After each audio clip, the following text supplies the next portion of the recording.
বাঙালি খানায় সবাইকে স্বাগত জানাই। আপনারা তো অনেকভাবে বাঁধাকপি দিয়ে কাতলা মাছের মাথা দিয়ে রান্না করেছেন। একবার আমার মতন করে সহজ পদ্ধতিতে আপনিও শিখে নিতে পারবেন ছোট ছোট টিপস সহ। তবে এতটাই সুস্বাদু খেতে, আপনি একবার রান্না করলে বারবার রান্না করবেন। তেল মশলার পরিমাণ খুবই কম দিয়ে। তবে আমি আজকে এখানে কিভাবে অনুষ্ঠান বাড়ির মতন মাছের মাথা দিয়ে বাঁধাকপির তরকারি রান্না করলাম, চলুন সেটা একবার দেখে নেওয়া যাক ভিডিওর মাধ্যমে।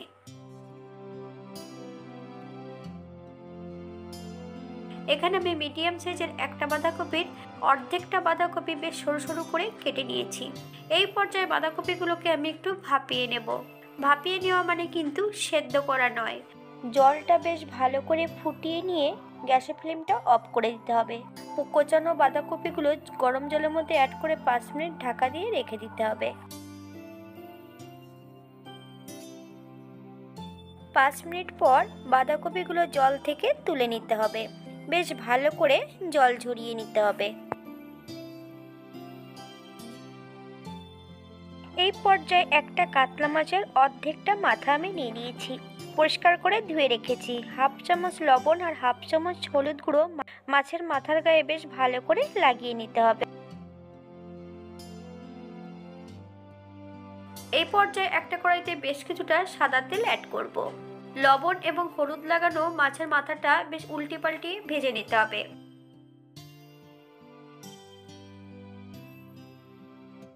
এই পর্যায়ে মাছের মাথাটা বেশ উল্টে পাল্টিয়ে ভেজে নেব। তবে আপনারা আপনাদের পছন্দ মতন মাছের মাথাটা ভেজে নিতে পারেন।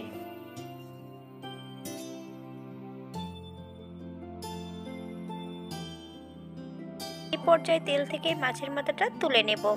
আপনারা এর থেকে কম বেশি ভেজে নিতে পারেন। একই তেলে বেশ কিছুটা আলু নুন হলুদ দিয়ে ভেজে নিতে হবে। আপনারা যদি পছন্দ করেন তাহলে আলুর পরিমাণটা বাড়িয়ে দিতে পারেন। একই তেলে রান্না করব। ফোড়নে রেখেছি সাদা জিরে।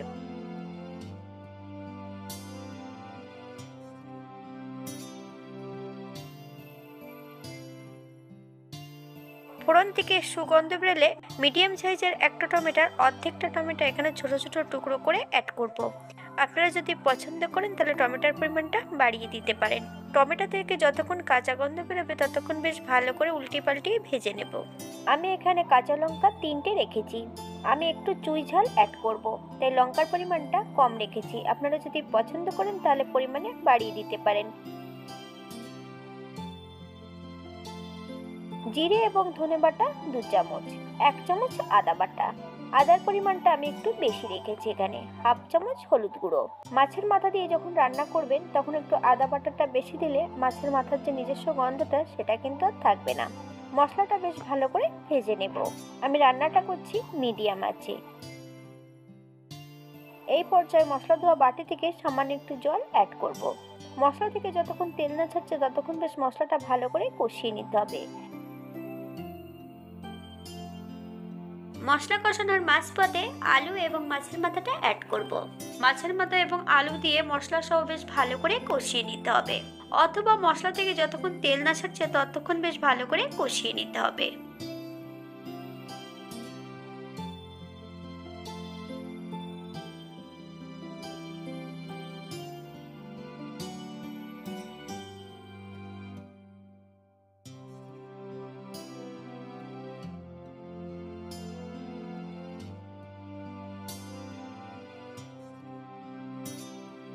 মশলা থেকে তেল ছেড়ে দিয়েছে।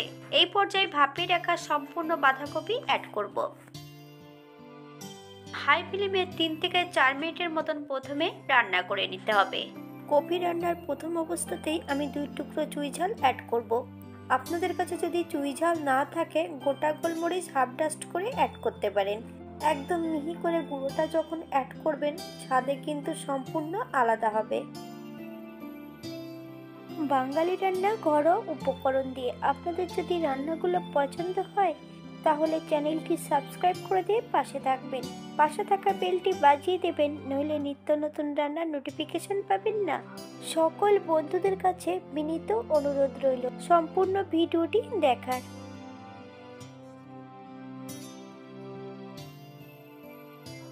এই পর্যায়ে অ্যাড করব হাফ চামচ লবণ।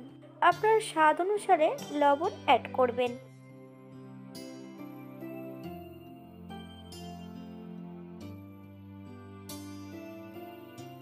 তরকারিতে যদি লবণ ঝালটা না হয় সম পরিমাণে, তাহলে কিন্তু তরকারির কোনো স্বাদ হয় না। তাই লবণটা কিন্তু অবশ্যই অ্যাড করবেন।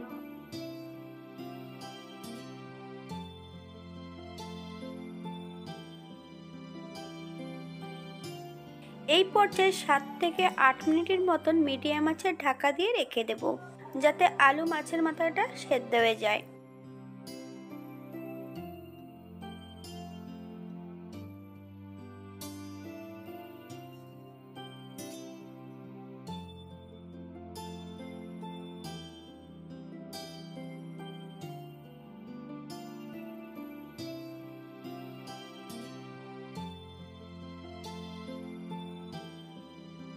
আট মিনিট পর এই পর্যায়ে অ্যাড করব 1 চামচ চিনি। আপনারা যদি পছন্দ করেন তাহলে পরিমাণে বাড়িয়ে দিতে পারেন। চিনি অ্যাড করার পর মিডিয়াম আঁচে 2 থেকে 3 মিনিটের মতন বেশ ভালো করে নেড়ে চেড়ে নিতে হবে, যাতে চিনির কাঁচা গন্ধটা না থাকে।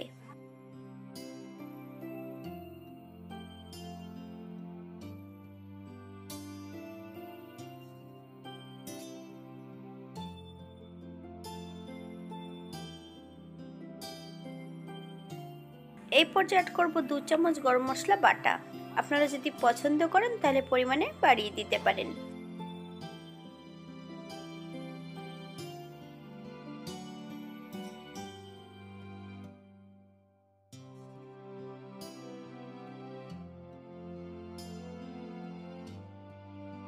এই পর্যায়ে অ্যাড করব 1 চামচ ঘি।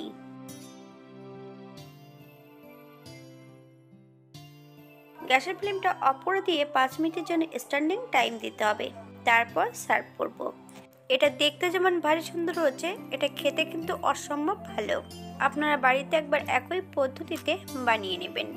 আর যারা নিরামিষ খাবেন, মাছের মাথাটা অবশ্যই বাদ দিয়ে একই মশলা দিয়ে রান্না করবেন। আমি কিন্তু আজকে এখানে সম্পূর্ণ বাটা মশলা দিয়ে রান্নাটা করেছিলাম। আপনারা গুঁড়ো মশলা দিয়েও রান্নাটা করতে পারেন। পেঁয়াজ রসুন যদি আপনারা পছন্দ করেন তাহলে অ্যাড করবেন।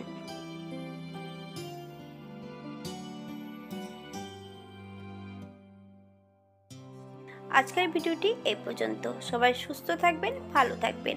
অন্যদিন নতুন রেসিপি নিয়ে আপনাদের সামনে আবার আমি হাজির হব। নতুন ও পুরনো সকল বন্ধুদের অসংখ্য ধন্যবাদ ভিডিওটি দেখার জন্য। হাতে যদি সময় থাকে তাহলে একটা লাইক, কমেন্ট, শেয়ার করবেন।